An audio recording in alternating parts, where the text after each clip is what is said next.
आइए सुनते हैं प्रेमचंद्र जी की लिखी हुई कहानी इस्तीफा। दफ्तर का बाबू एक बेजुबान जीव है। मजदूरों को आंखें दिखाओ तो वह त्योरियां बदलकर खड़ा हो जाएगा। कूली को एक डांट बताओ तो सिर से बोझ फेंककर अपनी राह लेगा। किसी भिखारी को धुतकार दो तो वह तुम्हारी और गुस्से की निगाह से देखकर चला जाएगा। यहाँ तक कि गधा भी कभी कभी तकलीफ पाकर दो लातियां झाड़ने लगता है।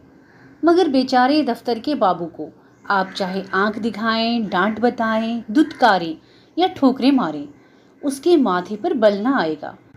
उसे अपने विकारों पर जो आधिपत्य होता है वह शायद किसी स्वयं साधु में भी ना हो। संतोष का पुतला, सब्र की मूर्ति, सच्चा आज्ञाकारी। गरज उसमें तमाम मानवीय अच्छाइयाँ मौजूद होती हैं। खंडर के भी एक दिन भाग्य जागते हैं। दिवाली के दिन उस पर रोशनी होती है। बरसात में उस पर हरियाली छा जाती है। प्रकृति की दिलचस्पियों में उसका भी हिस्सा है। मगर इस गरीब बाबू के नसीब कभी नहीं जागते। इसकी अंधेरी तकदीर में रोशनी का जलवा कभी नहीं दिखाई देता। इसके पीले चेहरे पर कभी मुस्कुराहट की रोशनी नजर नहीं आती।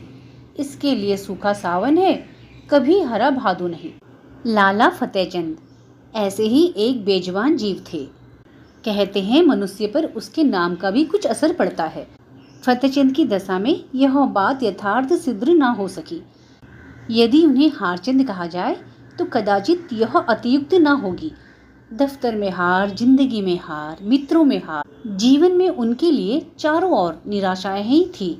लड़का एक भी नहीं, लड़कियां 3, भाई एक भी नहीं, भौजाइयां 2, गांठ में कौड़ी नहीं, मगर दिल में दया और मुरव्वत। सच्चा मित्र एक भी नहीं। जिससे मित्रता हुई उसने धोखा दिया। इस पर तंदुरुस्ती भी अच्छी नहीं। 32 साल की अवस्था में बाल खिचड़ी हो गए थे। आंखों में ज्योति नहीं, हाजमा चौपट, चेहरा पीला, गाल पिचके, कमर झुकी हुई। ना दिल में हिम्मत, ना कलेजे में ताकत। 9 बजे दफ्तर जाते और 6 बजे शाम को लौटकर घर आते। फिर घर से बाहर निकलने की हिम्मत ना पड़ती। दुनिया में क्या कुछ होता है इसकी उन्हें बिल्कुल खबर ना थी। उनकी दुनिया, लोग परलोक, जो कुछ था दफ्तर था। नौकरी की खैर मनाते और जिंदगी के दिन पूरे करते। ना धर्म से वास्ता था, ना दीन से नाता, ना कोई मनोरंजन था, ना खेल। ताश खेले हुए भी शायद एक मुद्दत हो गई थी। जाड़ों के दिन थे। आकाश पर कुछ कुछ बादल थे। फतेहचंद 5:30 बजे दफ्तर से लौटे तो चिराग जल गए थे। दफ्तर से आकर वह किसी से कुछ न बोलते। चुपके से चारपाई पर लेट जाते और 15-20 मिनट तक बिना हिले डुले पड़े रहते। तब कहीं जाकर उनके मुंह से आवाज निकलती। आज भी वह प्रतिदिन की तरह चुपचाप पड़े हुए थे कि 1 मिनट में बाहर से किसी ने आकर पुकारा। छोटी लड़की ने जाकर पूछा तो मालूम हुआ कि दफ्तर का चपरासी है। शारदा पति के मुंह हाथ धोने के लिए लोटा गिलास मांज रही थी। बोली, उससे कह दे क्या काम है, अभी तो दफ्तर से आए ही हैं और अभी फिर बुलावा आ गया। चपरासी ने कहा, साहब ने कहा है अभी बुला लाओ, कोई बड़ा जरूरी काम है। फतेहचंद की खामोशी टूट गई। सिर उठाकर पूछा, क्या बात है? शारदा, कोई नहीं, दफ्तर का चपरासी है। फतेहचंद ने सहम कर कहा, दफ्तर का चपरासी? क्या साहब ने बुलाया है?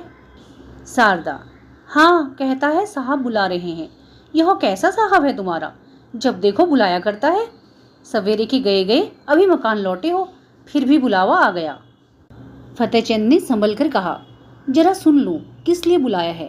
मैंने सब काम खत्म कर दिया था, अभी आता हूँ। शारदा, जरा जलपान तो करते जाओ, चपरासी से बात करने लगोगे तो तुम्हें अंदर आने की याद भी ना रहेगी। यह कहकर वह एक प्याली में थोड़ी सी दालमोट और सेव लाई। फतेहचंद उठकर खड़े हो गए, किंतु खाने की चीजें देखकर चारपाई पर बैठ गए और प्याली की ओर चाव से देखकर डरते हुए बोले, लड़कियों को दे दिया है ना?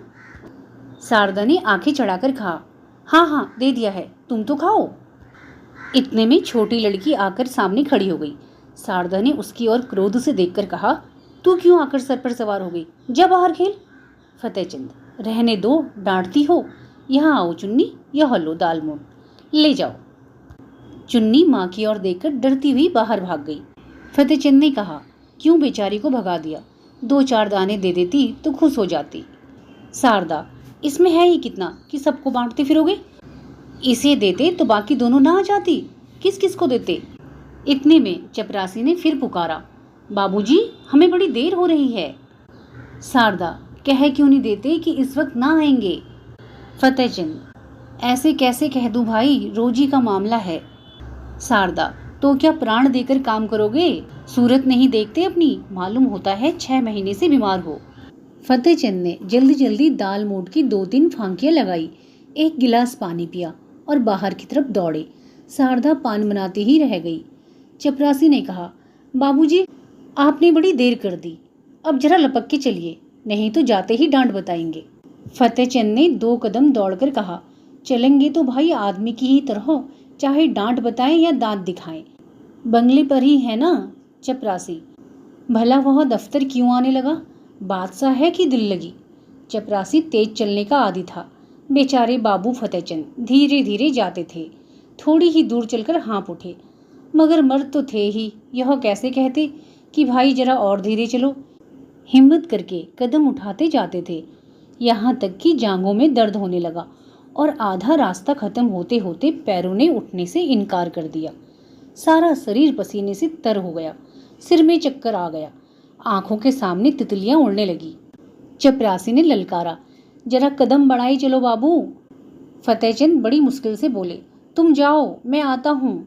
वे सड़क किनारे पटरी पर बैठ गए और सिर को दोनों हाथ से थामकर दम मारने लगे। चपरासी ने उनकी यह दशा देखी तो आगे बढ़ा। फतेहचंद डरे कि यह शैतान जाकर जाने साहब से क्या कह दे तो गजब ही हो जाएगा। जमीन पर हाथ टेक कर उठे और फिर चले, मगर कमजोरी से शरीर हाँफ रहा था। इस समय कोई बच्चा भी उन्हें जमीन पर गिरा सकता था। बेचारे किसी तरह गिरते पड़ते साहब के बंगले पर पहुंचे। साहब बंगले पर टहल रहे थे, बार बार फाटक की तरफ देखते थे और किसी को आते ना देखकर मन में झुलझुलाते थे। चपरासी को देखते ही आंखें निकालकर बोले, इतनी देर कहाँ था? चपरासी ने बरामदे की सीढ़ी पर खड़े खड़े कहा, हजूर जब वह आए तब तो मैं दौड़ा चला आ रहा हूँ। साहब ने पैर पटक कर कहा, बाबू क्या बोला? चपरासी, आ रहे हैं हजूर, घंटा भर में तो घर से निकले। इतने में फतेहचंद अहाते के तार के अंदर से निकलकर वहां पहुंचे और साहब को सिर झुकाकर सलाम किया। साहब ने कड़क कर कहा, अब तक कहाँ था? फतेहचंद ने साहब का तमतमाया चेहरा देखा तो उनका खून सूख गया। बोले, हजूर अभी अभी तो दफ्तर से गया हूँ। जो ही चपरासी ने आवाज दी हाजिर हुआ। साहब, झूठ बोलता है, झूठ बोलता है, हम घंटे भर से खड़ा है। फतेहचंद, हजूर मैं झूठ नहीं बोलता, आने में जितनी देर हो गई हो मगर घर से चलने में मुझे बिल्कुल देर नहीं हुई। साहब ने हाथ की घड़ी घुमाकर कहा, चुप रह सुअर, हम घंटा भर से खड़ा है, अपना कान पकड़ो। फतेहचंद ने खून का घूंट पीकर कहा, हजूर मुझे 10 साल काम करते हो गए, कभी। साहब, चुप रह सुअर, हम कहता है कि अपना कान पकड़ो। फतेहचंद, जब मैंने कोई कसूर किया हो। साहब, चपरासी, इस सुअर का कान पकड़ो। चपरासी ने दबी जबान से कहा, हजूर यह भी मेरे अफसर हैं, मैं इनका कान कैसे पकड़ूं? साहब, हम कहता है इसका कान पकड़ो, नहीं हम तुमको हंटर से मारेगा। चपरासी, हजूर मैं यहाँ नौकरी करने आया हूँ, मार खाने नहीं। मैं भी इज्जतदार आदमी हूँ हजूर, अपनी नौकरी ले लें। आप जो हुक्म दें वह बजा लाने को हाजिर हूँ, लेकिन किसी की इज्जत नहीं बिगाड़ सकता। नौकरी तो 4 दिन की है, 4 दिन के लिए क्यों जमाने भर से बिगाड़ करें। साहब अब क्रोध को ना बर्दाश्त कर सके, हंटर लेकर दौड़े। चपरासी ने देखा यहाँ खड़े रहने से खैरियत नहीं है तो भाग खड़ा हुआ। फतेहचंद अभी तक चुपचाप खड़े थे। साहब चपरासी को ना पाकर उनके पास आया और उनके दोनों कान पकड़कर हिला दिया। बोला, तुम सुअर गुस्ताखी करता है, जाकर ऑफिस से फाइल लाओ। फतेहचंद ने किसी तरह दिलेर होकर कहा, आप कौन सा फाइल मांगते हैं? साहब, वही फाइल जो हम मांगता है, वही फाइल लाओ, अभी लाओ। बेचारे फतेहचंद को अब और कुछ पूछने की हिम्मत ना हुई। साहब बहादुर एक तो यूं ही तेज मिजाज थे, इस पर हुकूमत का घमंड और सबसे बढ़कर शराब का नशा। हंटर लेकर पील पड़ते तो बेचारे क्या कर लेते। चुपके से दफ्तर की तरफ चल पड़े। साहब ने कहा, दौड़ कर जाओ, दौड़ो। फतेहचंद ने कहा, हजूर मुझसे दौड़ा नहीं जाता। साहब, ओ तुम बहुत सुस्त हो गया है, हम तुमको दौड़ना सिखाएगा। दौड़ो, पीछे से धक्का देकर। तुम अब भी नहीं दौड़ेगा? यह कहकर साहब हंटर लेने चले। फतेहचंद दफ्तर के बाबू होने पर भी मनुष्य ही थे। यदि वह बलवान होते तो उस बदमाश का खून पी जाते। अगर उनके पास कोई हथियार होता तो उस पर जरूर चला देते, लेकिन इस हालत में तो मार खाना ही उनकी तकदीर में लिखा था। वे बेतहासा भागे और फाटक से बाहर निकलकर सड़क पर आ गए। फतेहचंद दफ्तर ना गए, जाकर करते ही क्या। साहब ने फाइल का नाम तक ना बताया, शायद नशे में भूल गया। धीरे धीरे घर की ओर चले, मगर इस बेइज्जती ने पैरों में बेड़ियां सी डाल दी थी। माना कि वह शारीरिक बल से साहब से कम थे, उनके हाथ में कोई चीज भी ना थी, लेकिन क्या वह उसकी बातों का जवाब ना दे सकते थे? उनके पैरों में जूते तो थे, क्या वह जूते से काम ना ले सकते थे? फिर क्यों उन्होंने इतनी जिल्लत बर्दाश्त की? मगर इसका इलाज ही क्या था? यदि वह क्रोध में उन्हें गोली मार देता तो इसका क्या बिगड़ता?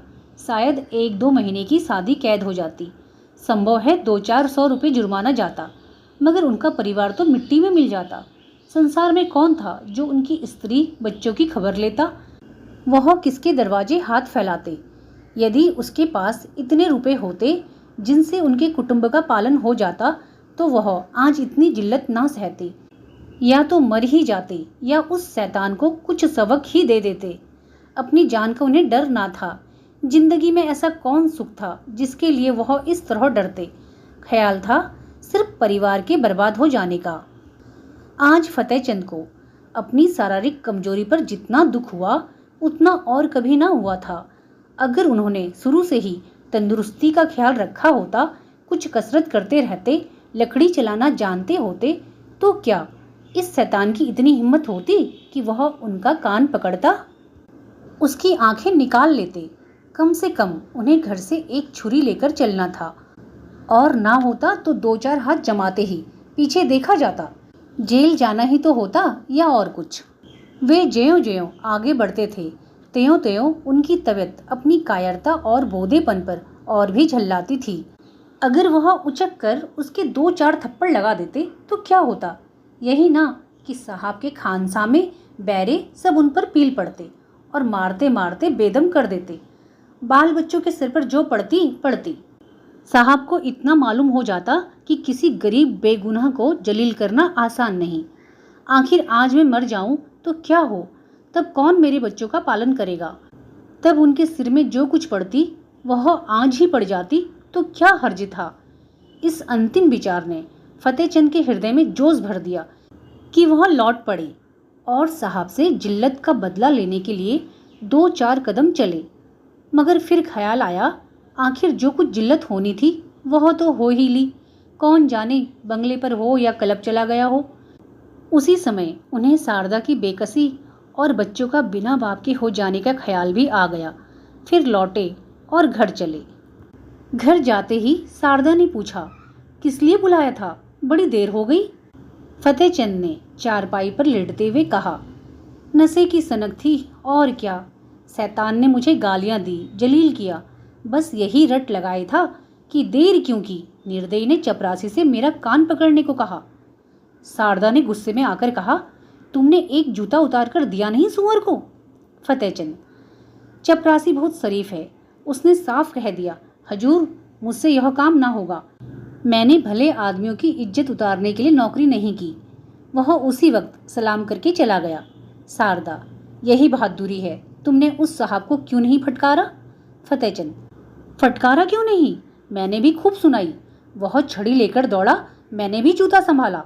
उसने मुझे कई छड़ियां जमाई, मैंने भी कई जूते लगाए। शारदा ने खुश होकर कहा, सच? इतना सा मुंह हो गया उसका? फतेहचंद, चेहरे पर झाड़ू सी फिरी हुई थी। शारदा, बड़ा अच्छा किया तुमने, और मारना चाहिए था। मैं होती तो बिना जान लिए ना छोड़ती। फतेहचंद, मार तो आया हूँ, लेकिन अब खैरियत नहीं है। देखो क्या नतीजा होता है। नौकरी तो जाएगी ही, शायद सजा भी काटनी पड़े। शारदा, सजा क्यों काटनी पड़ेगी? क्या कोई इंसाफ करने वाला नहीं है? उसने क्यों गालियां दी, क्यों छड़ी जमाई? फतेहचंद, उसके सामने मेरी कौन सुनेगा? अदालत भी उसी की तरफ हो जाएगी। शारदा, हो जाएगी, हो जाए, मगर देख लेना अब किसी साहब की यह हिम्मत न होगी कि वह किसी बाबू को गालियां दे। तुम्हें चाहिए था कि ज्यों ही उसके मुंह से गालियां निकली लपक कर एक जूता रसीद कर देते। फतेहचंद, तो फिर इस वक्त जिंदा लौट भी ना सकता, जरूर मुझे गोली मार देता। शारदा, देखी जाती। फतेहचंद ने मुस्कुराकर कहा, फिर तुम लोग कहाँ जाती? शारदा, जहाँ ईश्वर की मर्जी होती। आदमी के लिए सबसे बड़ी चीज इज्जत है। इज्जत गवाकर बाल बच्चों की परवरिश नहीं की जाती। तुम उस शैतान को मार कर आए होते तो मैं गरुड़ से फूली नहीं समाती। मार खाकर आते तो शायद मैं तुम्हारी सूरत से भी घृणा करती। यूं जवान से चाहे कुछ ना कहती, मगर दिल से तुम्हारी इज्जत जाती रहती। अब जो कुछ सर पर आएगी खुशी से झेल लूंगी। कहाँ जाते हो? सुनो सुनो, कहाँ जाते हो? फतेहचंद दीवाने होकर जोश में घर से निकल पड़े। शारदा पुकारती रह गई। वह फिर साहब के बंगले की तरफ जा रहे थे, डर से सहमे हुए नहीं, बल्कि गरूर से गर्दन उठाए हुए। पक्का इरादा उनके चेहरे से झलक रहा था। उनके पैरों में वह कमजोरी, आंखों में वह बेकसी ना थी। उनकी काया पलट सी हो गई थी। वह कमजोर बदन, पीला मुखड़ा, दुबले बदन वाला दफ्तर के बाबू की जगह अब मर्दाना चेहरा, हिम्मत भरा हुआ, मजबूत गठा और जवान था। उन्होंने पहले एक दोस्त के घर जाकर उसका डंडा लिया और अकड़ते हुए साहब के बंगले पर जा पहुंचे। इस वक्त 9 बजे थे। साहब खाने की मेज पर थे, मगर फतेहचंद ने आज उनके मेज से उठ जाने का इंतजार ना किया। खानसामा कमरे से बाहर निकला और वह चिक उठाकर अंदर गए। कमरा प्रकाश से जगमगा रहा था। जमीन पर ऐसी कालीन बिछी हुई थी जैसी फतेहचंद की शादी में भी ना बिछी होगी। साहब बहादुर ने उसकी तरफ क्रोधित दृष्टि से देखकर कहा, तुम क्यों आया? बाहर जाओ, क्यों अंदर चला आया? फतेहचंद ने खड़े खड़े डंडा संभाल कर कहा, तुमने मुझसे अभी फाइल मांगा था, वही फाइल लेकर आया हूँ। खाना खा लो तो दिखाऊं। तब तक मैं बैठा हूँ, इत्मीनान से खाओ। शायद यह तुम्हारा आखिरी खाना हो, इसी कारण खूब पेट भरकर खा लो। साहब सन्नाटे में आ गए। फतेहचंद की तरफ डर और क्रोध की दृष्टि से देखकर कांप उठे। फतेहचंद के चेहरे पर पक्का इरादा झलक रहा था। साहब समझ गए यह मनुष्य इस समय मरने मारने के लिए तैयार होकर आया है। ताकत में फतेहचंद उनके पासंग भी नहीं था, लेकिन यह निश्चय था कि ईंट का जवाब पत्थर से नहीं बल्कि लोहे से देने को तैयार है। यदि वह फतेहचंद को बुरा भला कहते हैं तो क्या आश्चर्य है कि वह डंडा लेकर पील पड़े। हाथापाई करने में, उन्हें जीतने में जरा भी संदेह ना था, लेकिन बैठे बिठाए डंडा खाना तो कोई बुद्धिमानी नहीं है। कुत्ते को आप डंडे से मारिए, ठुकराइए, जो चाहे कीजिए, मगर उसी समय तक जब तक वह गुर्राता नहीं। एक बार गुर्राकर दौड़ पड़े तो फिर देखें आपकी हिम्मत कहाँ जाती है। यही हाल उस वक्त साहब बहादुर का था। जब तक यकीन था कि फतेहचंद घुड़की, गाली, हंटर ठोकर सब कुछ खामोशी से सह लेगा, तब तक आप शेर थे। अब वह त्योरियां बदले, डंडा संभाले, बिल्ली की तरह घात लगाए खड़ा है। जवान से कोई कड़ा शब्द निकला और उसने डंडा चलाया। वह अधिक से अधिक उसे बर्दाश्त कर सकते हैं, मगर मारते हैं तो मार खाने का भी डर है। उस पर फौजदारी से मुकदमा दायर हो जाने का अंदेशा। माना कि वह अपने प्रभाव और ताकत से अंत तक फतेहचंद को जेल में डलवा देंगे, परंतु परेशानी और बदनामी से किसी तरह न बच सकते। एक बुद्धिमान और दूरंदेश आदमी की तरह उन्होंने यह कहा, ओ, हम समझ गया, आप हमसे नाराज है। हमने क्या आपको कुछ कहा है? आप क्यों हमसे नाराज है? फतेहचंद ने तनक कर कहा, तुमने अभी आधा घंटा पहले मेरे कान पकड़े थे और मुझसे सैकड़ों ऊल जलूल बातें कही थी। क्या इतनी जल्दी भूल गए? साहब, मैंने आपका कान पकड़ा? हा हा हा, मैंने आपका कान पकड़ा? आ हा हा, क्या मजाक है? मैं पागल हूँ या दीवाना? फतेहचंद, तो क्या मैं झूठ बोल रहा हूँ? चपरासी गवाह है, आपके नौकर चाकर भी देख रहे थे। साहब, कब की बात है? फतेहचंद, अभी अभी कोई आधा घंटा हुआ। आपने मुझे बुलाया था और बिना कारण मेरे कान पकड़े और धक्के दिए थे। साहब, ओ बाबूजी, उस वक्त हम नशे में था। बहरा ने हमको बहुत दे दिया था, हमको कुछ खबर नहीं क्या हुआ। माय गॉड, हमको कुछ खबर नहीं। फतेहचंद, नशे में अगर तुमने मुझे गोली मार दी होती तो क्या मैं मर ना जाता? अगर तुम्हें नशा था और नशे में सब कुछ मुआफ है तो मैं भी नशे में हूँ। सुनो मेरा फैसला, या तो अपने कान पकड़ो कि फिर कभी किसी भले आदमी के संग ऐसा बर्ताव ना करोगे, या मैं आकर तुम्हारे कान पकड़ूंगा। समझ गए कि नहीं? इधर उधर हिलो नहीं। तुमने जगह छोड़ी और मैंने डंडा चलाया, फिर खोपड़ी टूट जाए तो मेरी खता नहीं। मैं जो कुछ कहता हूँ वह करते चलो। पकड़ो कान। साहब ने बनावटी हंसी हंसकर कहा, वेल बाबूजी, आप बहुत दिल लगी करता है। अगर हमने आपको बुरा कहा है तो हम आपसे माफ़ी मांगता है। फतेहचंद डंडा तोलकर, नहीं, कान पकड़ो। साहब आसानी से इतनी जिल्लत ना सह सके, लपक कर उठे और चाहा कि फतेहचंद के हाथ से लकड़ी छीन लें, लेकिन फतेहचंद गाफिल ना थे। साहब मेज पर से उठने ना पाए थे कि उन्होंने डंडे का भरपूर और तोला हुआ हाथ चलाया। साहब तो नंगे सर थे ही, चोट सर पर पड़ गई, खोपड़ी भन्ना गई। 1 मिनट तक सिर को पकड़े रहने के बाद बोले, हम तुमको बर्खास्त कर देगा फतेहचंद, इसकी मुझे परवाह नहीं, मगर आज मैं तुमसे बिना कान पकड़ाए नहीं जाऊंगा। कान पकड़कर वायदा करो कि फिर किसी भले आदमी के साथ ऐसी बेअदबी ना करोगे, नहीं तो मेरा दूसरा हाथ पड़ना ही चाहता है। यह कहकर फतेहचंद ने फिर डंडा उठाया। साहब को अभी तक पहली चोट ना भूली थी। अगर कहीं यह दूसरा हाथ पड़ गया तो शायद खोपड़ी खुल जाए। कान पर हाथ रखकर बोले, अब आप खुश हुआ? फिर तो कभी किसी को गाली ना दोगे? कभी नहीं। अगर फिर कभी ऐसा किया तो समझ लेना मैं कहीं बहुत दूर नहीं हूँ, अब किसी को गाली ना देगा। अच्छी बात है, अब मैं जाता हूँ। आज से मेरा इस्तीफ़ा है। मैं कल इस्तीफ़ा में यह लिखकर भेजूंगा कि तुमने मुझे गालियाँ दी, इसलिए मैं नौकरी नहीं करना चाहता। समझ गए? साहब, आप इस्तीफ़ा क्यों देता है? हम तो बर्खास्त नहीं करता। फतेहचंद, अब तुम जैसे पाजी आदमी की मातहती नहीं करूँगा। यह कहते हुए फतेहचंद कमरे से बाहर निकले और बड़े इत्मीनान से घर चले। आज उन्हें सच्ची विजय की प्रसन्नता का अनुभव हुआ। उन्हें ऐसी खुशी कभी नहीं प्राप्त हुई थी। यही उनके जीवन की पहली जीत थी।